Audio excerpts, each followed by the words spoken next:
Hey, it's Ethan Skolnick for the 5 Reasons Sports Network. I'm here along with Chris Kouffman. You can get him, obviously, at the 3 Yards Per Carry podcast or follow him at CK Parrott. I'm in your hometown this time. Yep. Last year, you were in my hometown, That's down in Miami. Now, we're up here in Tampa. A little bit of a different week. COVID has obviously changed quite a bit, so the streets don't look quite like South Beach looked about a year ago. I want to talk, though, to you about the Dolphins. Big decision that was made this week to basically elevate 2 coaches to offensive coordinator positions together, Eric Studesville, also George Godsey. What was your view on that?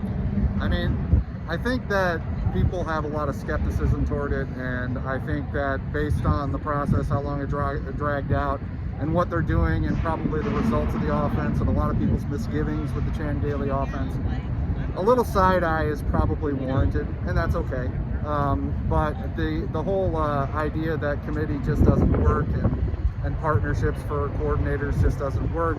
You know, is George Godsey and Eric Studesville, are they going to get along and be able to do this together with Charlie Fry? I mean, I think that's a little bit on the dumb side because, frankly, it's done all the time in the NFL. There's run-pass coordinators everywhere in the NFL. There's run-pass coordinators in college. It's something that's been embraced through the football world over the last, decade or so. And I think that there's no problem with that. You just got to know who the play caller is, because there can't be 2 play callers, I don't think.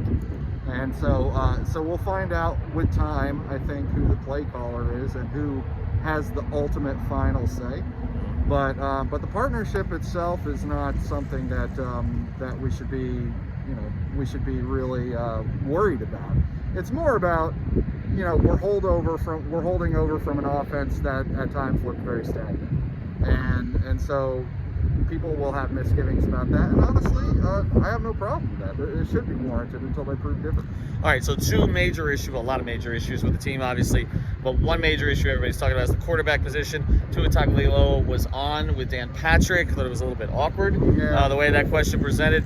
First thing, how do you think, generally, he's handled this, how the Dolphins have handled this? And in your view, where do things stand with Tua going into year 2? Well, I think that Tua handled it the way that Tua usually does. Some people were like, was this answer a little awkward? What did you think? Knowing him, having seen him interviewed many, many times, seen him answered awkward questions, good questions, all of the above, I think it was normal for him. I think his answer. I think Dan Patrick was, kind of put it a little awkwardly, which Dan Patrick is good at doing, honestly. Right. So he made it an awkward situation. Tua just did his normal Tua thing. I can't control this. I can't, that's his normal shtick when he's asked a question like that. Now, have the Dolphins handled it? Well, they've not done anything. Right. They've not commented on it privately, publicly, nothing. So the Dolphins are handling this the exact right way, as far as I'm concerned. Don't say anything. This is as far as they're concerned, this doesn't exist. This situation doesn't exist.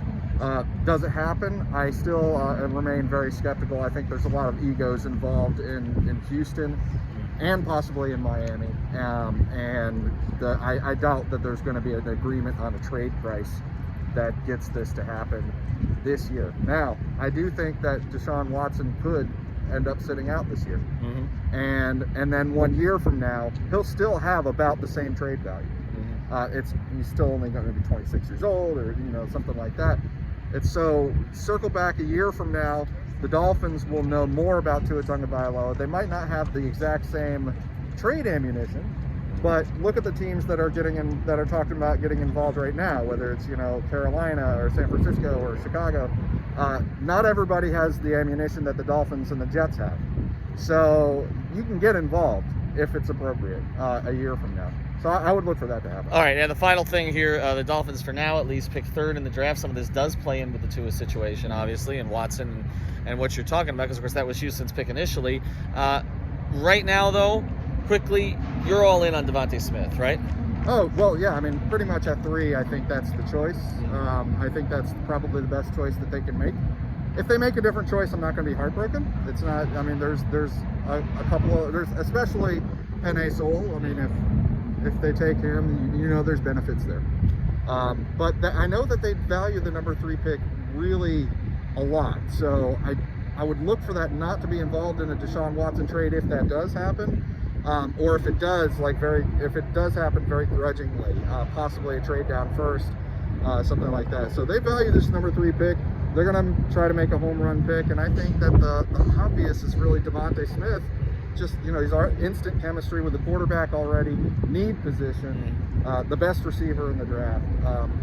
He just knocks it out of the park. And high character too, And high character. which doesn't hurt either. Right, follow him. CK Parrott, 3 yards per carry here in Tampa. They're just about to open the NFL experience, so there are still things going on up here this week, but it's not a normal year for sure. Maybe the Dolphins in LA next year.